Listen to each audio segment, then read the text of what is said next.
everybody. I hope that you're doing well. Welcome to this lecture. My name is Professor Cuevas, and I'm actually a professor of the Law Center at the Wilson campus, but I am on this campus now 2 days a week. I'm teaching Business Law 1 and Business Law 2 on this campus. So thank you for being here this evening. Tonight, you're going to hear a lecture about the illegal trafficking of human organs. And before we start the lecture, let me tell you a little bit about the guest speaker. His name is Dr. David Tusshaus, and he's a professor from Missouri Western State University. But let me tell you a bit about his background. He's a lawyer by training. And he spent many years as the managing attorney at Legal Aid in Western Missouri, where he managed 18 counties. And for many years, he's worked on access to justice issues and service learning projects. And he's been a professor as long as I have. I think this is also his 20th year. But he and I met when in 2012, he was in India as a Fulbright scholar. Fulbright is a program that you can apply to for a scholarship either as a student or as a professor. And he was in India, and I was there 1 year later, and that's how the two of us met, and we've collaborated ever since then. This is his fourth lecture here in Miami this week, and his last one. And Professor Tusshaus has been trying to zoom in a professor that he knows from India who's done research on this topic. So without further ado, I'd like to introduce Dr. David Tusshaus. But before I do that, thank you to the professors who came, Dr. Hartman, Dr. Tapia, and other professors that I may not know you yet because I'm from Wolfson, but thank you so much for bringing your classes and for being here. All right, good evening. I apologize for the feedback and the technical difficulties, but the second person you see up there on this slide, Kamal Sawal, is trying to zoom into this session so he can add some of his background, some of his information on it. And really, he is the person who got me, who first exposed me to this issue. This issue is part of his dissertation for his PhD. He's not a professor yet, he's not a doctor. He hopefully will be in August. I keep telling him he's got to finish here. But he has been working on this since before I went to Banaras Hindu University in 2012. And I've worked with him some on it. There he is. Tell our students what time it is in India. Kamal, can you hear me? Kamal? Hello? Hello, we can hear you loud and clear. Can you hear me? Can you hear me, Kamal? Okay. So try your headphones and let's see if you can be able to hear me. Or you may just have to wait until I point to you. I'm here. So, okay. Okay. So I'm going to go ahead and lecture, and hopefully Kamal will figure out how and when he's going to chime in. But I want to talk a little bit about the chart I have up here for this particular opening screen. And I want you to know that when it comes to human trafficking, organ trafficking is a very small portion of it. If you could read that graph, which I'm not sure you can, you would be able to see that in most places like Africa, the Middle East, Europe, and Central Asia, sexual exploitation is the biggest part of the human trafficking problem. And then in other places like East Asia, South Asia, and the Pacific, forced labor, servitude, and slavery are the biggest problems in terms of human trafficking. Organ trafficking is a small portion of human trafficking, but it's a Hello? very serious problem. Hello? Hello, Kamal, we can hear you, but can you hear me? Yeah, sorry, just a bit of a technical problem. Now it's, I think, working. Good, so you can hear us now. Yeah, All right, I feel like I'm in the middle of a cell phone advertisement, but anyway, we're gonna, like we talked about before, Kamal, I will Yeah. do most of the talking, and when I pause, give you a chance to chime in, okay? Divya. Okay, so Kamal's coming to us from India. It's 4:30 a.m. there, so he's gotten up very early in the morning, and hopefully he will be able to add something to the lecture here. Yeah, okay. Okay, so tonight I will try to provide you information on what is organ trafficking, what causes the illegal organ trade, or what some of the causes are. You can imagine some of those. Yeah. Yeah, I can see you. Yeah, okay. Okay. Yeah. And hopefully talk a little bit about some of the solutions. I know you can't see that whole quote because of the zoom up there, but basically this is a Hindu physician who does organ transplants. And he went to a conference on illegal trafficking, and basically he said, organ trafficking is not unusual anymore. This is not out of the ordinary, it's normal, it's everyday, it's entrenched. He didn't say that to say it's a good thing or we should just let it happen, but he's making the point that it is a problem that we need to deal with. And just going on with life as usual is not going to change the problem. Some of the terms you'll hear us talk about: organ trafficking, illegal organ trade, transplant tourism, and organ purchase are all part of this organ trafficking. The World Health Organization says that about 90,000 people are reported to be waiting for a new organ at any given time. The legal organ harvesting and transplant business is only able to meet less than 10% of this demand for organs. Okay? So it results in about 10,000 illegal organ transplants per year, and the number could go up and be much higher. But there's more than one illegal transplant per hour in the world today. So what are some of the causes? Yeah, one thing I think I want to add here, Yeah? the data, hello? Yeah? Go ahead. Yeah, the data, you are just showing, it's a report, it's a based on WHO report. And this report itself is based on a lot of study, but it doesn't say that it is 100% reliable. Okay, good point, Kamal, and something I should have mentioned earlier, that the statistics we talk about are about, the black market. They are about an area that's hard to shed light on. They're about a trade that we don't know very much about, and it may be that there's many more illegal transplants than the numbers that we have.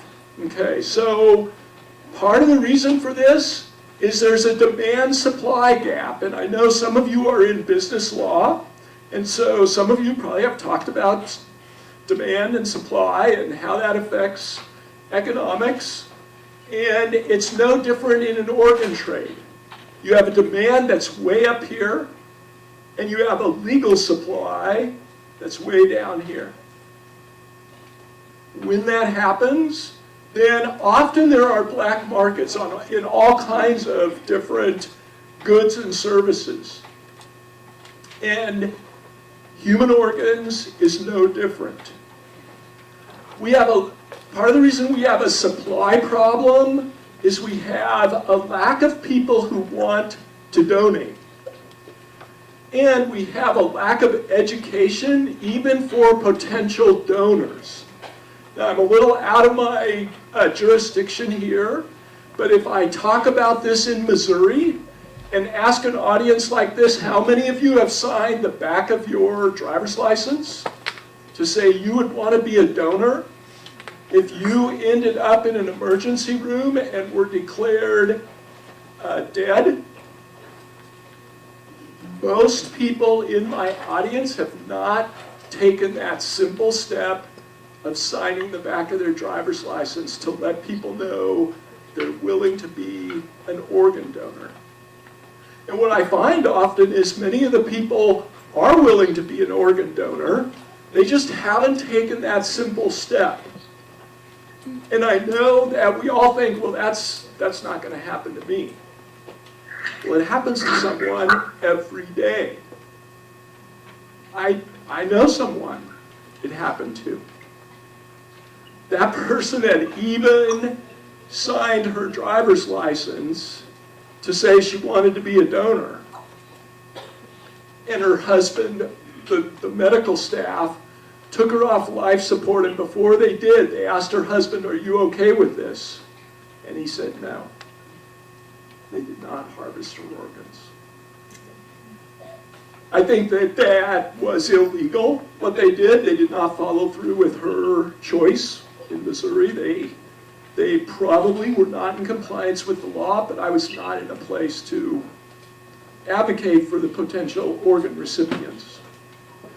But I think we need to talk about this as a community and talk about if and why we should make sure our loved ones know we want to donate our organs if something should happen to us, to try to make sure that happens, because there are many people going without those transplants who die every day or who live on dialysis machines, which is, I understand, a terrible existence for people. Another contributing factor is economic crisis and poverty, and I'm going to show you maps later that show you countries with very large low-income populations tend to be donor countries. Countries that are wealthy tend to be recipient countries. India, where Kamal is from, tends to be a donor country. There are 400 million Indians living in subsistence. That's less than $1 a day. Now, you can live in India a lot cheaper than you can live in the United States, but that still isn't very much money. To be paid a couple $1,000s for your kidney, that's a pretty tempting proposition to someone who's living on $1 a day and trying to support a family. Okay, and one other complicating factor, apparently kidneys from deceased donors are just not as good as kidneys from live donors. In other words, a healthy donor says, I've got 2 kidneys, they tell me I only need 1, I'm going to sell one of them. That's a better kidney. So if you're really wealthy, you'd rather buy that kidney for a couple $100,000 than wait on dialysis till you could get a kidney from a deceased donor, because you've got a kidney that's statistically going to last you 5 more years. Now, I'm not talking about the ethics of that decision here. I'm just talking about the kind of decision a person might make if they don't care. If they feel like it's okay to buy a kidney from somebody who's poor. I help them, they help me. That's the reality of how people justify participating in this trade. The middlemen, the surgeons, the recipients, the donors, not so much.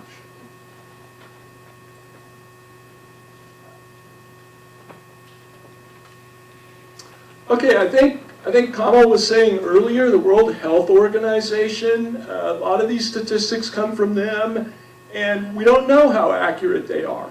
And I think in his studies, Kamal would say that the World Health Organization is maybe a little conservative with its numbers.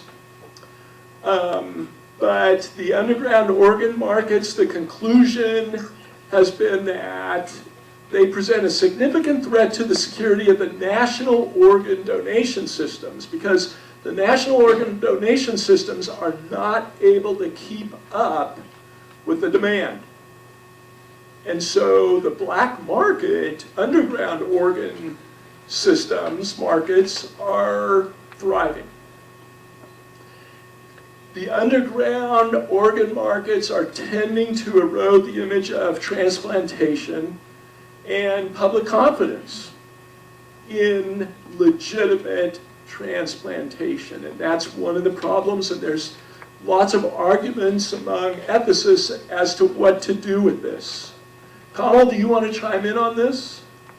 Yeah, actually, it not only this organ trade, not only eroded the confidence, but it discouraged the future donors, because they lose confidence in the system which is going to take their organs. And once people donating it altruistically, they want it.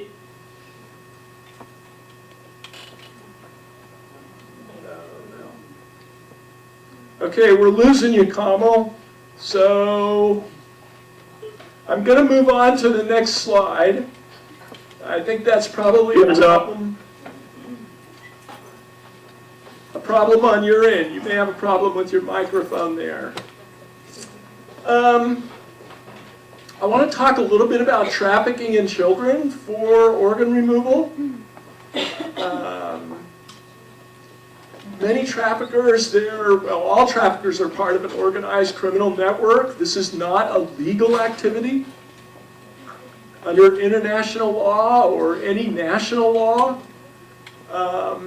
In a lot of cases, we're talking about the transplants of kidneys, and people survive that because usually, but not always, because you have 2 kidneys, you can always sell one. Okay? But it doesn't always work that way. Traffickers sometimes will kidnap people. If they need a couple of corneas, for example, nobody's going to willingly donate a cornea. There is thought in the underground community that corneas from children are more valuable than corneas from adults. They're younger. They have a longer lifespan. And so I think I'll try to play a video real quick. If I can, it's a link. So, okay.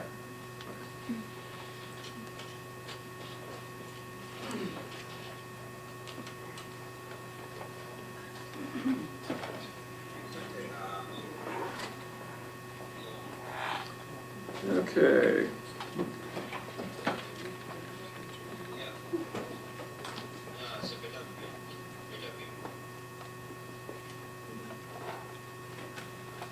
I can pause it.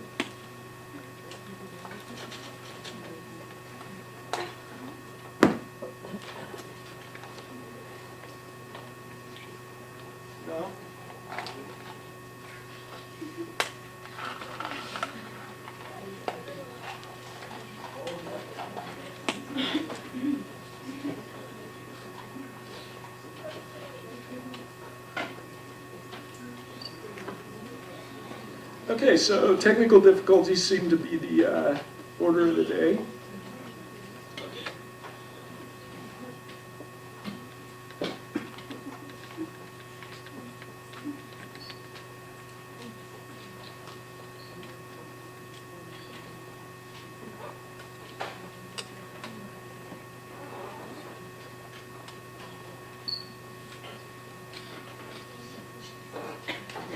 Go and try to get a video.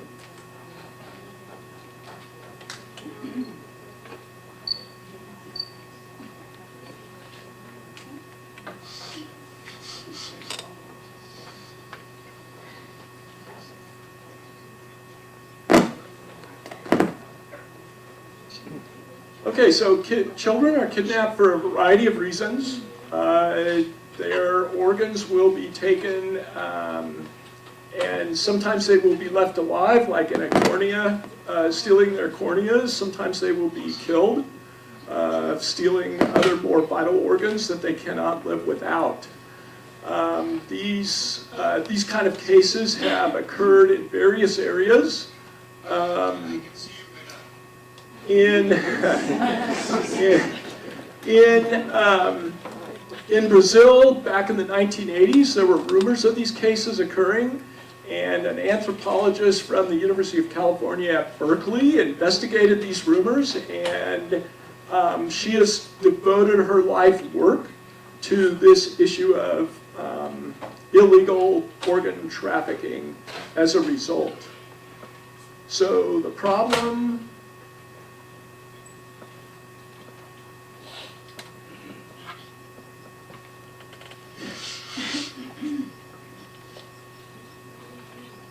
I'm afraid we've put the technology at its limit here. Sorry about that. You know, let's just move on. The videos are not that critical. Okay. Okay, if you want to try to get Kamal back, then we'll... Okay, let's move on. Talk a little bit about transplant tourism. Okay? And that's a term a lot of people aren't familiar with. And talk about the factors that have to be in place to create the black market. So, transplant tourism depends on 4 populations. One is desperate patients, willing to travel the globe, willing to travel great distances and face considerable insecurity to obtain the transplants they need. Now, when you think about it, these people are going to exist because there isn't enough supply of these organs for them to get legally, and their health condition threatens their entire life. If they don't get a transplant illegally, they face death or such a serious degradation of their life conditions that it isn't even worth living anymore. You can see from this map the countries where buyers come from: Canada, the United States, Saudi Arabia, Japan, Taiwan. That's not an exhaustive list. That's just main routes of the organ trade for organ tourism. And then the pink countries you can see, those are countries where buyers travel to get their organs. So China, Egypt, Azerbaijan, Kosovo. I'm not sure why India is not on this map. It is on other maps. Colombia, Ecuador, Panama, Costa Rica, and even the United States. The United States has people come here to buy organs.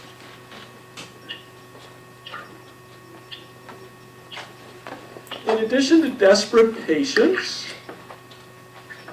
you have desperate and mobile organ sellers. So you have to have a buyer and you have to have a seller. And the reason you have sellers coming from the countries in pink there is they're very low-income countries, people who are very poor, people who are desperate to make some money from selling a kidney.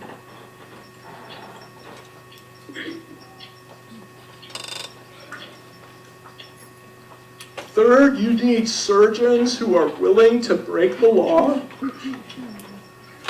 or turn a blind eye to legal regulations and long-standing medical norms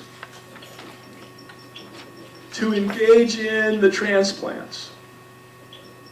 And it usually is a surgeon, one surgeon harvests the organs from the donor, and one surgeon plants the organs in the recipient.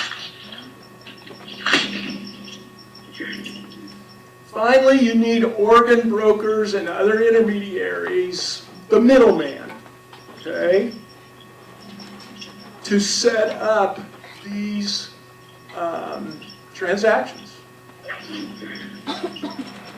Kamal, can you hear me? Yeah. Okay, so would you like to add to this how this happens? Yeah. Actually, as we have seen in Istanbul Declaration, it is the world community seem to be against and passes declaration that against transplant tourism. But I have a number of reports and articles which is clearly showing that especially in America, insurance companies, they are arranging transplant abroad. I think it can be categorized as a transplant tourism to save money of their clients for dialysis. It may be costing more, and so they arrange in developing countries like India, Pakistan, and nearby, and they just make a tour packages like thing, and it's a very comfortable, and it's becoming a growing business in developing countries. So that is it's a kind of I wonder why how it is allowed this insurance companies. That's what I want to say. Okay, well, my theory is how this is allowed is the criminal justice system is really just not paying much attention. The criminal justice system has many different things they can focus on, and they have just chosen not to focus on this. As you were saying, patients go to China, India, or Pakistan. Yeah. Patients will pay up to $200,000 for a kidney. Now, don't get the wrong impression. The seller of the kidney doesn't get anywhere near that $200,000.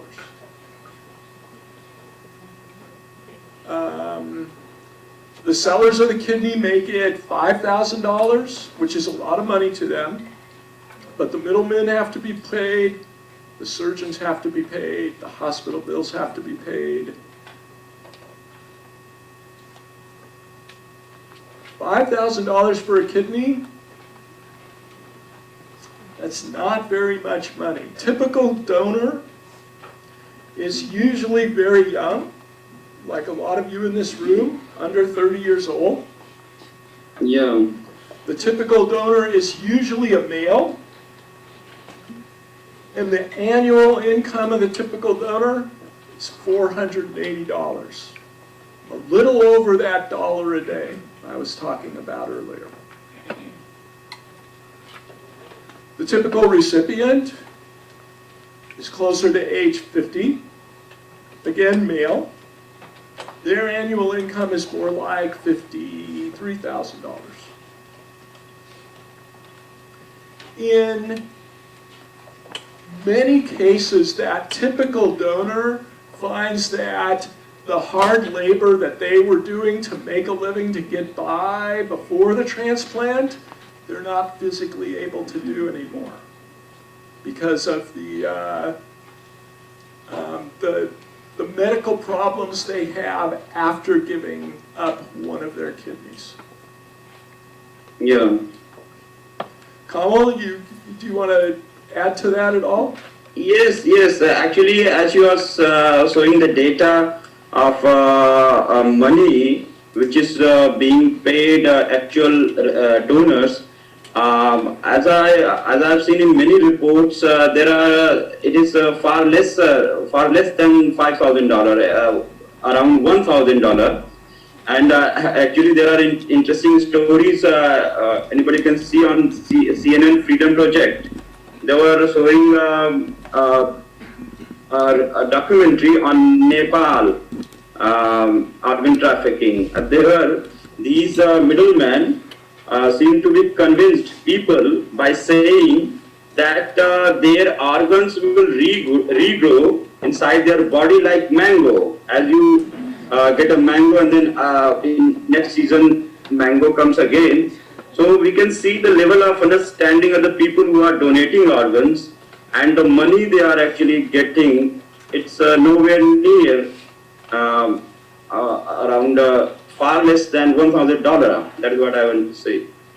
Okay, yeah, thank you for pointing that out, Kamal. The $5,000 is an average, and I think in a later slide I'll break that down by country, and you can see it'll be more if they're donating maybe is not the right word, selling in this country. It'll be less if they're selling in India, where there's many more people who are willing to sell. And I think you probably can recognize some of these countries. There's China, there's India. This is the kidney selling ring. So from India on West and South Africa, and then much of South America you see there. Yes, yes. And then the dark blue, of course, whoop, let me go back for a second.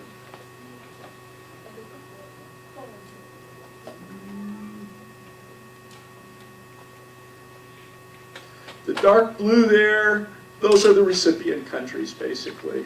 Most of North America, Australia, the Middle East, the oil-rich countries. Yes, yes. So, in India, this is your country, Kamal. Yeah. You want to talk about this slide? Yeah, actually the data already showing that 2 lakh, nearly 2 million people needed a kidney every year, but only 3% of the demand is met. And actually it's far lesser, and we should consider the huge population of India, and it's people who can do that and aware of the fact of organ donation is also a consideration here. 96% of participants in one Chennai study sold their kidneys to pay off debts. Actually, the story is more complicated than that, and most of the donors were women in this Chennai, and this whole village were called as a kidney village. That's what I want to say. And there were people who were working against this whole idea of organ sale, and they were somehow overpowered by local politicians and middlemen. They were those who are making money out of this organ trade, because people getting helpless and jobless after tsunami at that time. So that is what I will say for this slide. Okay, so severe economic problems like the tsunami that Kamal was talking about, those sometimes cause people to look for desperate ways to make money. Being able to pay off debts is always good, but if the money you make from selling a kidney only helps you pay off debts, you're still in the same condition you were in before. You don't have enough income to live on, and you're just going to go into debt again. Or especially if you are too disabled to continue working the way you did and making what little you did before. Notice the average amount received was closer to what Kamal was saying earlier, $1,000 for a kidney instead of $5,000 in India. And there's... Yeah, that is what, Yeah, that's a picture of the kidney village that you were referring to earlier, I think. Yes, it is. Villabhakam, India. Yeah. Actually, in Indian context, I want to refer another case which is not in much light for this problem, but it is very famous case, and it is known in India as a Nithari Kand. In that case, a lot of children, local people find out initially a lot of bones and body parts of children, and later on it is tried in Indian courts for murder and kidnapping. But government of India instituted a committee, Manjula Krishnan committee. At that committee indicated organ trafficking. But it was, this report was not put before the court, and it was not even considered. And many commentators have thinks that this Nithari Kand may be one of the biggest case of organ trafficking in which hundreds of kids were killed, and their organs supposed to be allegedly transported to developed countries for the organs. That is what I want to say. Okay. This slide is talking about other ways, other reasons that might cause people to sell organs, including serious unemployment, like what happened after the collapse of the Soviet Union.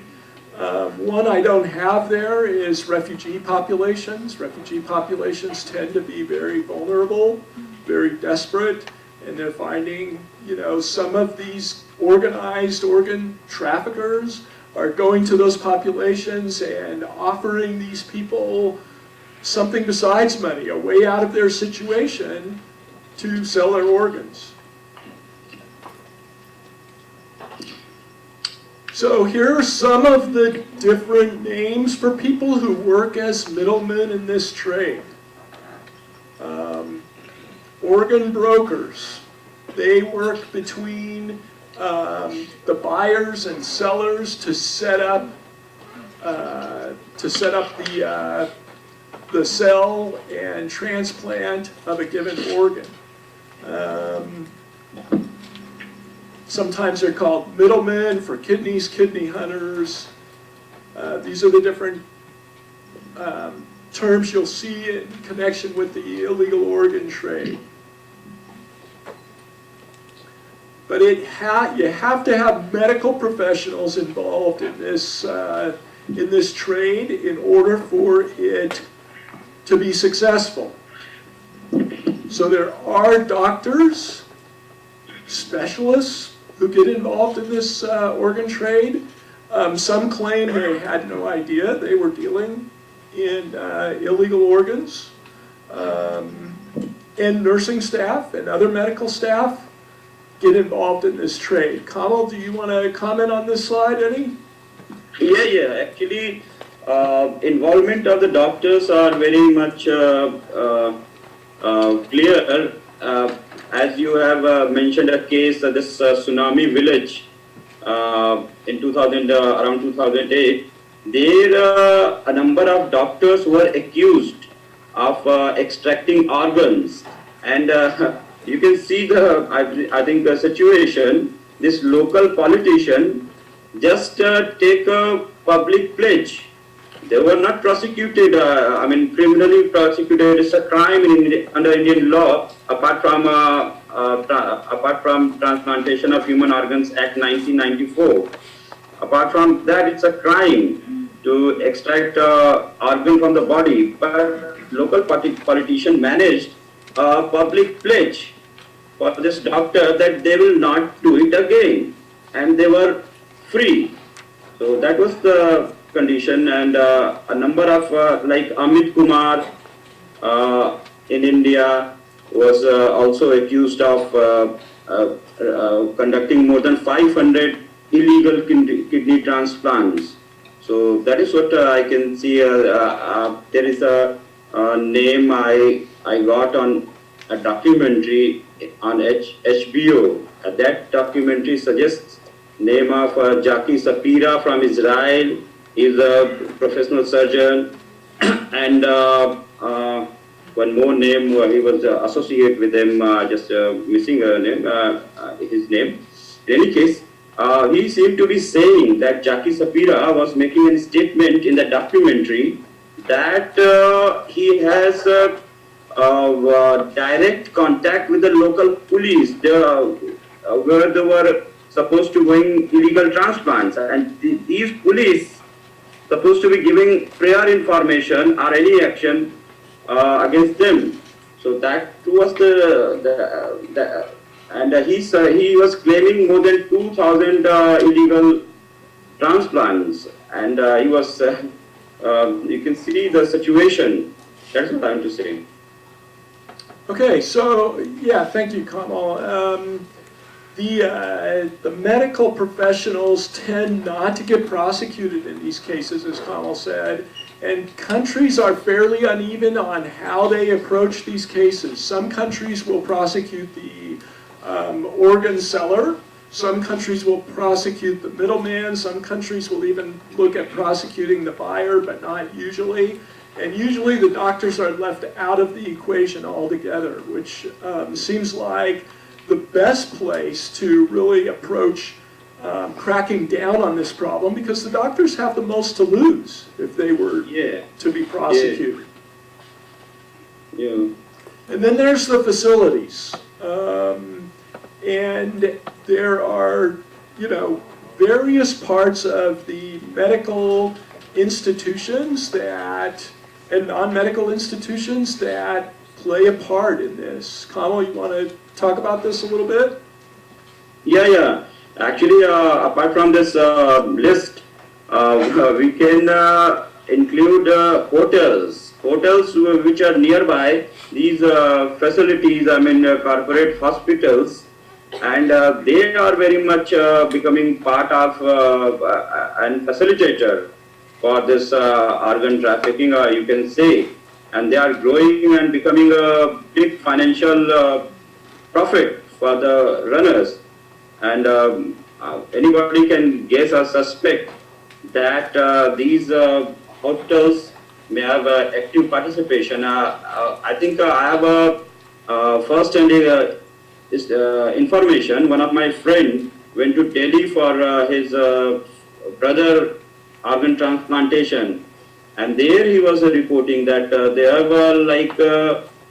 have facilities like hotels. They have RO filter, they have air conditions, and they are charging very high. It's a very big profit-making mechanism apart from these hospitals, transplants, and now they are growing infrastructure around these transplant hospitals, and I think they must also should be in cover, should be on watch what they are doing. So this is already big business in both the medical and non-medical areas you see there, and it just has the potential to become bigger. Yeah. So, Kamal, you want to talk a little bit about international law? I know there are a lot of different layers. Maybe we can go slide by slide. Yes, actually, as you have already mentioned, trafficking in persons protocol, and that was, I think, one of the very first steps which were taking in international law against the organ transplantation. Though medical community and experts which were starting this kind of thing, they were very much skeptical of about the whole process of organ transplantation. But up to date, we don't have any specific international convention against the organ transplantation. So now this kind of crime is very much close to trafficking, and that's how I think you have this topic organ trafficking, and this protocol to prevent, suppress, and punish trafficking in persons, especially women and children, have this provision. And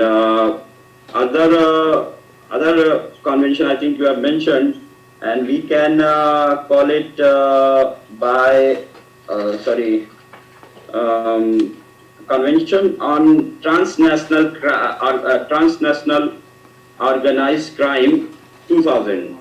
So Article 5 requires a state to criminalize trafficking in persons for organ removal as defined in Article 3. I think, next slide, I think. Okay, next slide. Yeah.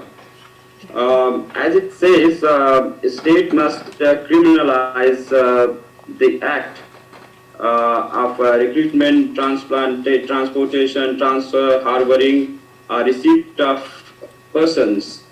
And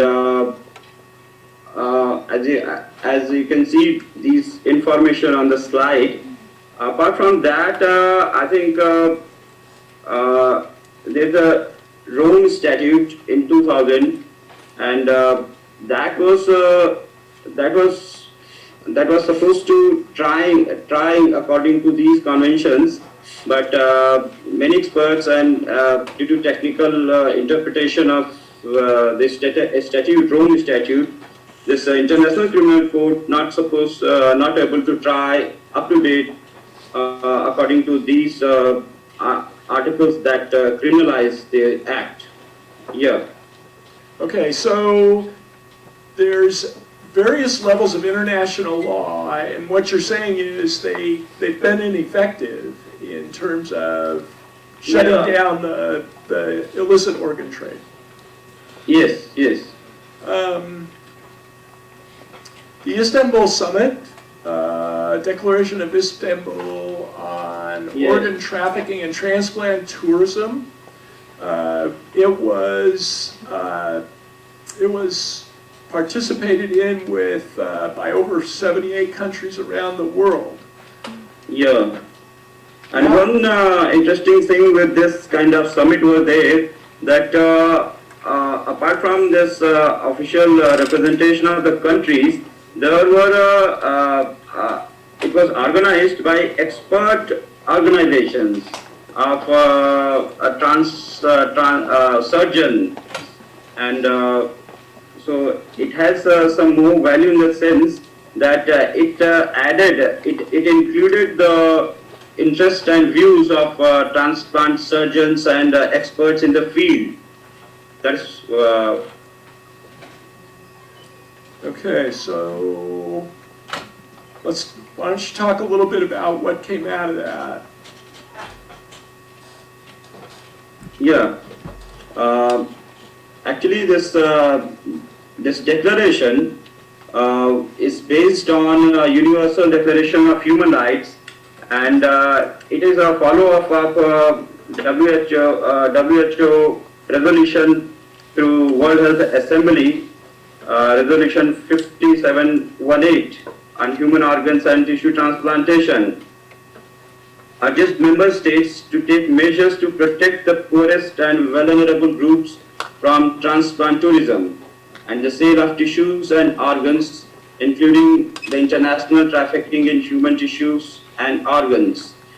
There's a follow-up of this whole thing in 2010 through 60 to 63rd, I think, 63rd conference, 63rd meeting of World Health Assembly.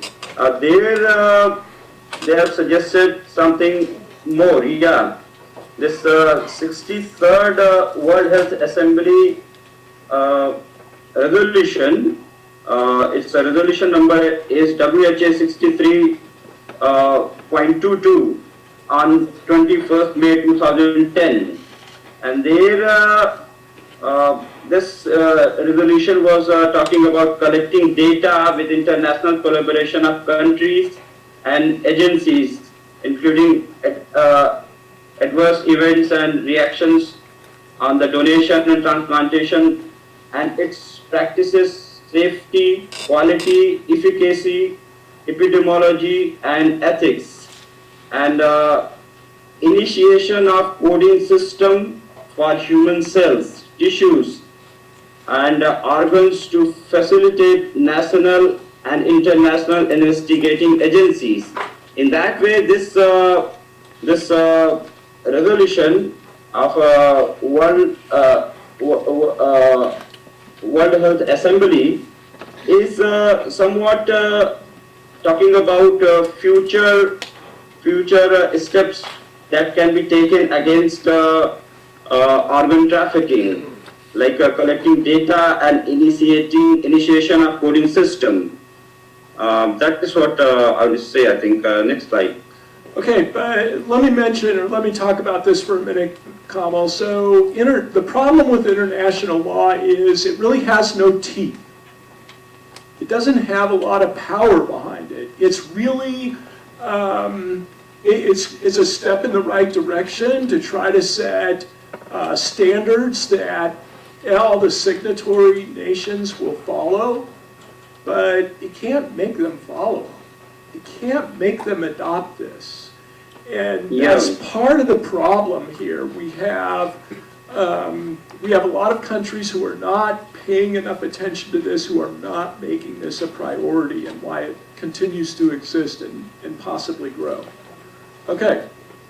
Yeah, and this is a optional protocol of Convention on the Rights of Child in 1989.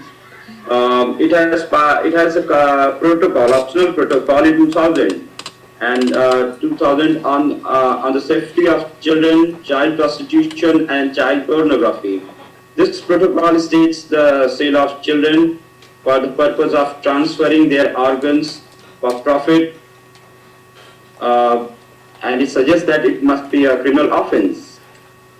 Okay, next slide. Which does not sound like a very difficult thing to get people to do, but it's still happening, so, okay. Yeah, and I think this World Health Organization, the guiding principle on human organs transplantation 1991, these were the initial steps which were taken at the international level, and it was clearly against the sale of human organs, in other words, organ trafficking. It is prohibiting commercialization as a violation of human rights and human dignity, and it is directly in conflict with the values. I can say our professors here in India says universal values established in Universal Declaration of Human Rights, like right to life and liberty and so on. So this guiding principle on human organ transplantation 1991 is playing a major role in, and it played a major role after conventions and in India and internationally also. Okay.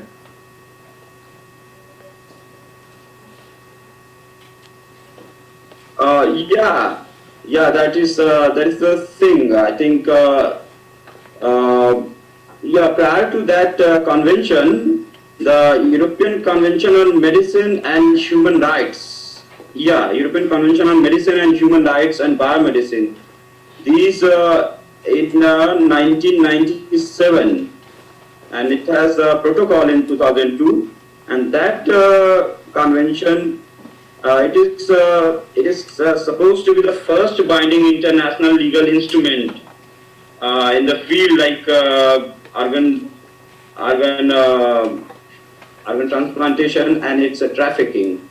So I think it's the biggest contribution of this convention and this protocol, and it is against the tissue trafficking and driving a financial gain on comparative advantage from the human body and its part. Calls on state to provide appropriate sanction for such. Like it is very much aligned with as I've already said, the guidelines provided by the World Health Organization in 1991. But again, we have layers of international law and expectations of the states, but there's no enforcement mechanism on an international basis. Yeah. This is one of the another example of the guidelines of and its effect. As you're saying now and again that it has no effect and I think no mechanism to enforce its guidelines and whatever way we are saying convention or its legality of it. But governments, I have studied many acts. Even American, you might have been aware of it. Have transplantation of have laws against organ transplantation, and in India, it's very much aligned with the guidelines given by WHO. Though there are loopholes, like as it is already pointed out here, that donors are allowed to donate their organs on love and affection, and these are the subjective terms. You can't define it, and nobody can be sure of it if they are genuine cases. But as you can see,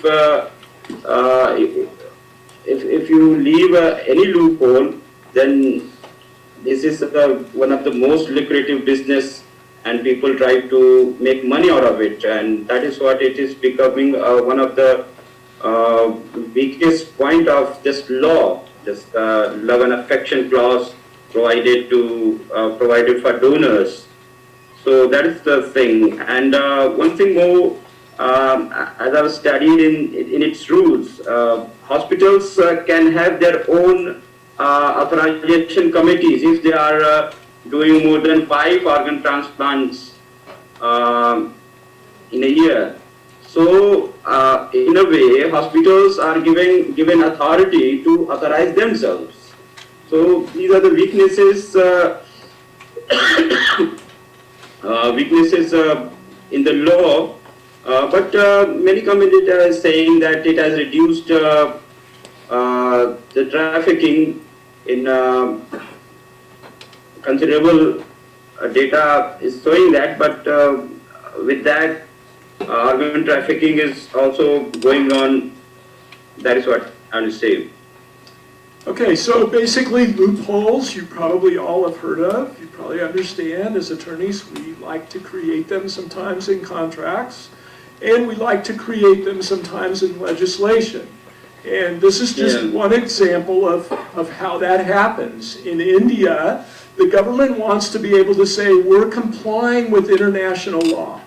We have laws in place to prevent the selling of organs, okay? And those laws say that if you're a relative or you're related by marriage, you can sell your organ. Oh, but wait, if you have strong affection for somebody, you can also donate your organ to that person. So I have a strong affection for Kamal here. We've known each other since 2012. He has me to his house every time I come to India, and his wife cooks wonderful Indian food for me every time I go there. And under the law, Under the law in India, I could donate my kidney to Kamal if he needs a kidney. Hopefully you don't need a kidney today, Kamal. And I also like to, if you need any time of your life, I hope you need never need organs. But the point is, there may be some affection between the two of us that would fall under what that law sounds like it's talking about.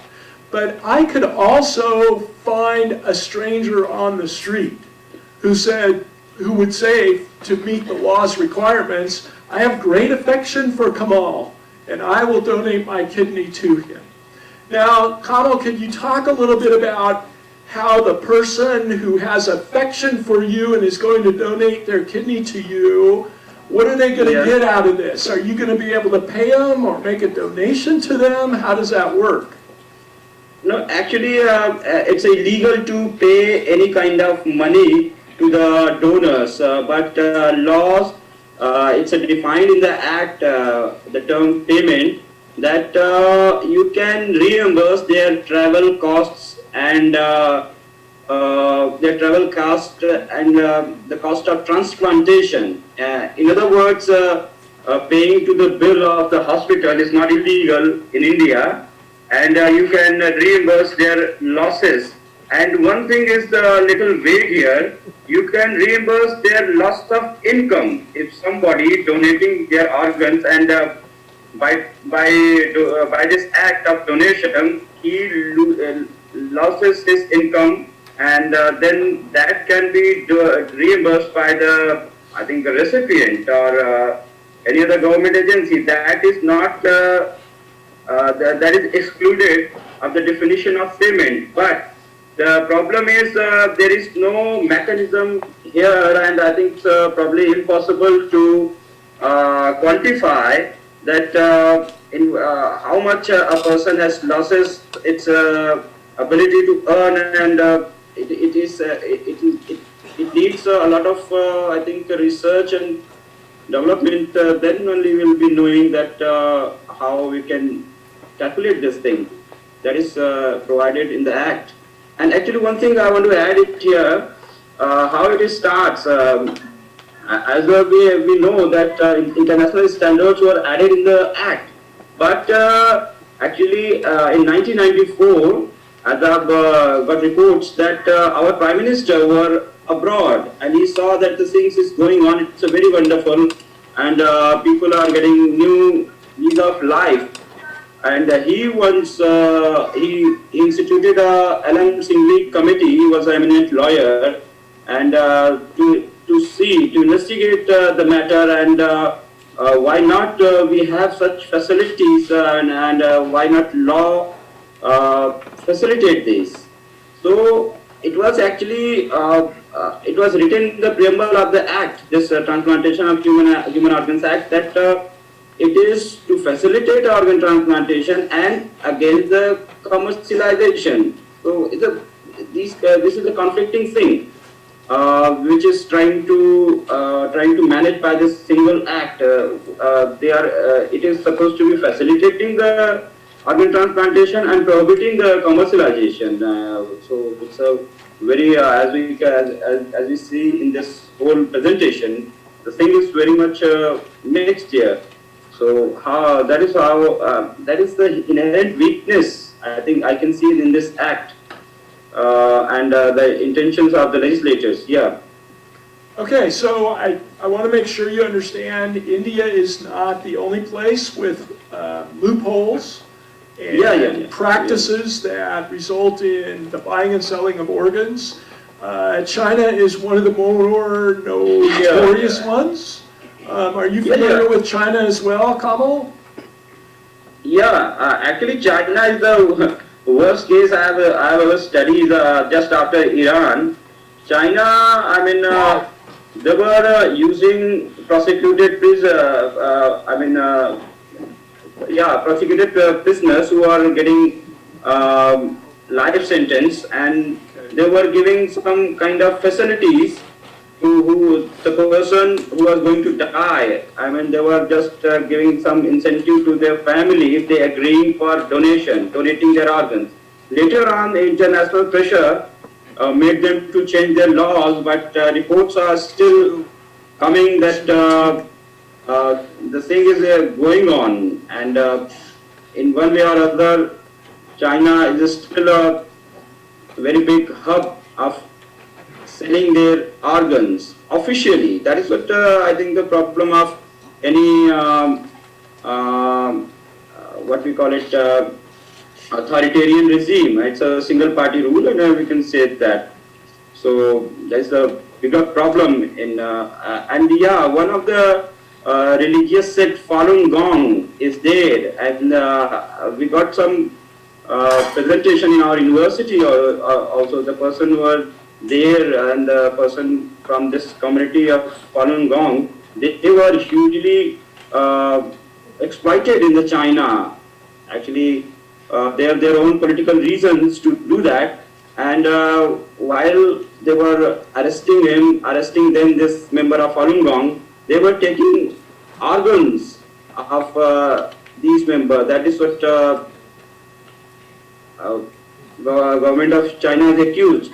But recently they have changed the laws, I hope in 2010, but it's not effective enough to stop, as we can see every part of the world, but it's one of the worst case scenario.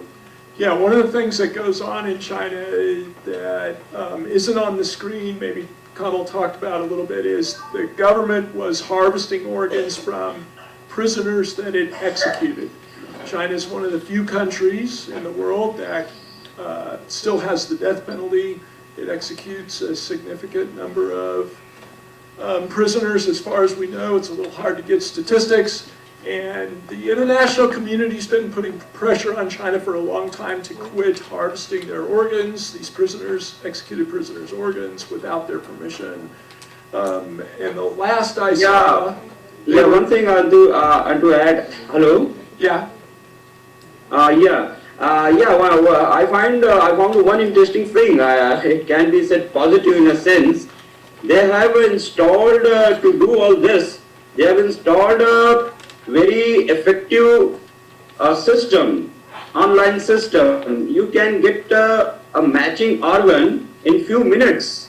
As something is available, they put on the internet, and they have a very complex system to just find out a recipient, paid recipient, in a few matter of minutes. So I think we can have this kind of model to facilitate altruistic donation. So it's a kind of positive development while they are trying to exploit people, but this mechanism can help in providing more organs in other countries internationally. So that can be a whole new spin to Craigslist. Yeah, so we're going to open it up to questions now. Kamal, are there questions from the audience? Yeah. I just wanted to ask, relating to actually what he just said in regards to the Craigslist. Typically, how is the contact initiated between the buyer and the seller? I know per country it must vary according to the regional aspects of it, but like an initial idea, like how do they formulate that contact?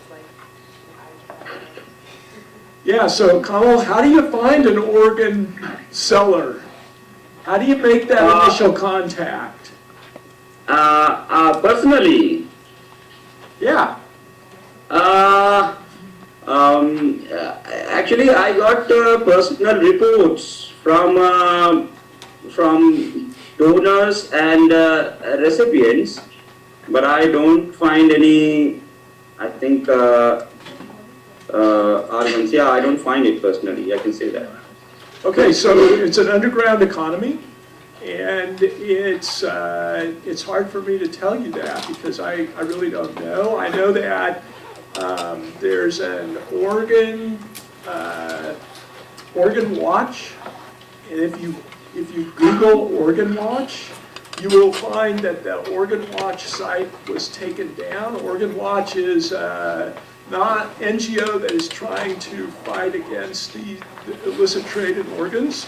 And they found Yeah. that the information they had put on their website was so helpful to the organ traffickers that they decided to just take their website down completely and they have not put it back up. Okay. So, yeah. We're speaking about China, India, more to the Middle East, than the United States. Do you have any known organ trafficking? As recipients? Okay, according to the statistics that I was able to uncover, yes. Let's go back and let me see if I can find that map.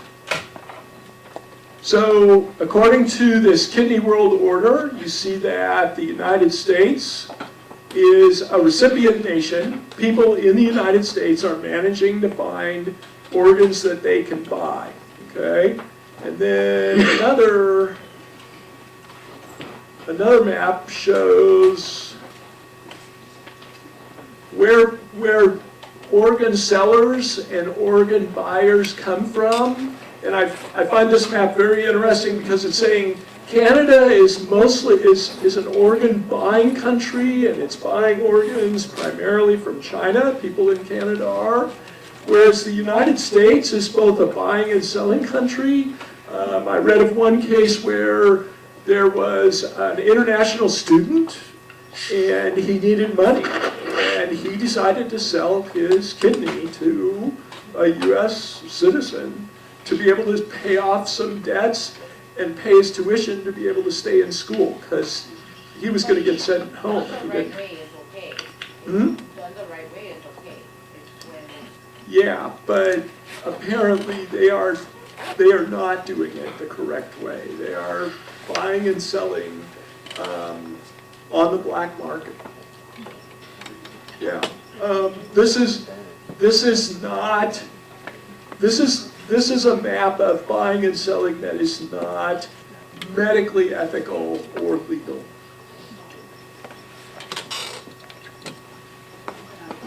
Okay, yeah.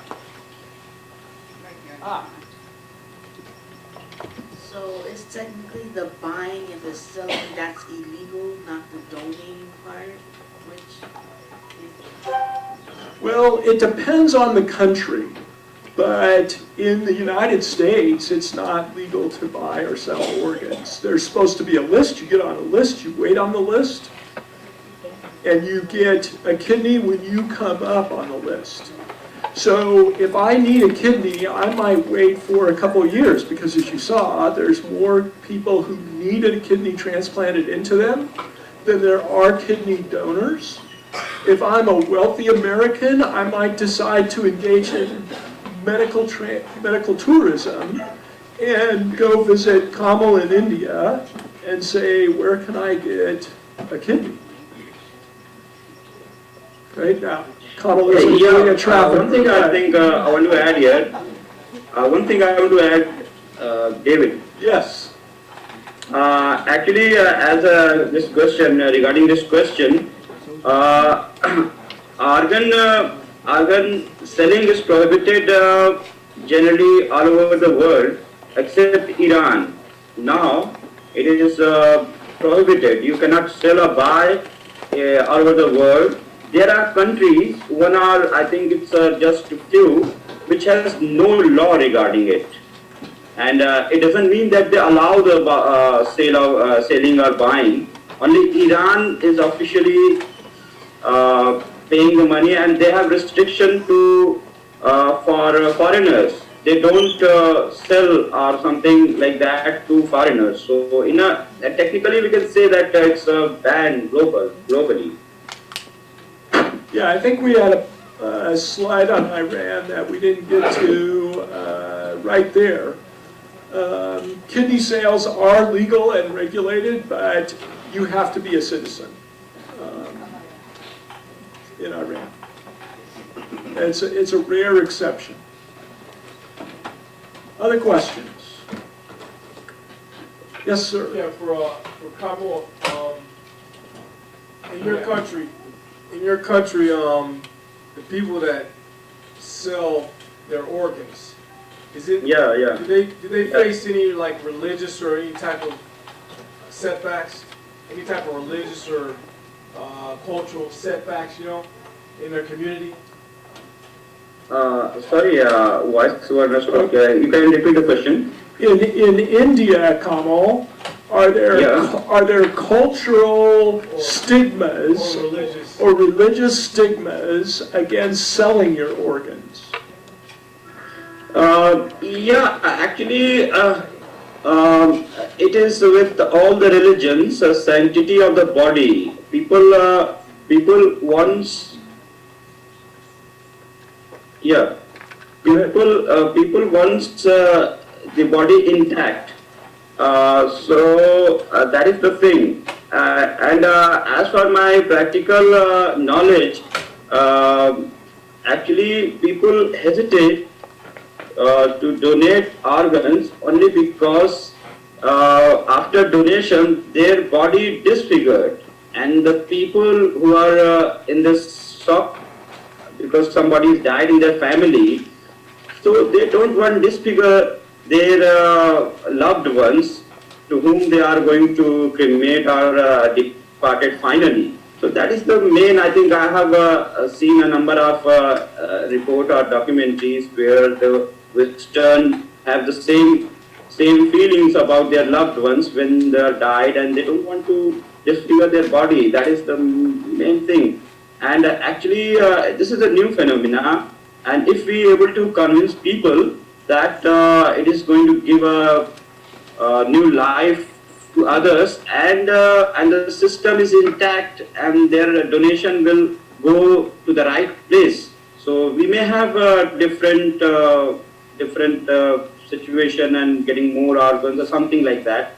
But for now, people generally don't want to donate, not for any religious or cultural reasons, but for just their affection and love to the person who's finally departing. But that is a great question, and in other countries I have read that it is a social stigma to donate your organs, and people who have done so have been ostracized, they've suffered depression and committed suicide, they've suffered serious health problems. Of course, some die immediately afterwards because of infections or whatever. It's a very risky business to donate your organs, and a lot of times they're preying on people who are not very well educated, and they don't understand this going into the medical process. And there was a story of one here in this country, a boy brought over from, or a young man brought over from Israel, who went into it thinking, I want to sell my organ, but then at the end wanted to back out, and they're like, oh, we're too far along now, you know, and ended up harvesting his kidney for this recipient. Actions to be taken. This is my last slide, and I'm going to wrap it up with this slide. I think as individuals, there are some things we can do to try to reduce the incidence of selling of organs. And one of them is as simple as have an advanced healthcare directive that indicates you want them to harvest your organs, if at all possible, when you die. And at least in Missouri, and I think many states, a driver's license statement saying the same thing, so that your organs can help prolong someone else's life, and they don't have to depend on someone in the black market. And this chart shows you that the countries that have done this best include Spain and Croatia. They have a higher incidence of donations than the United States or some of these other countries. And all of these countries, including ours, could do better on this count. So I'm going to wrap it up with that. Thank you all very much for being such a patient audience with our technical difficulties.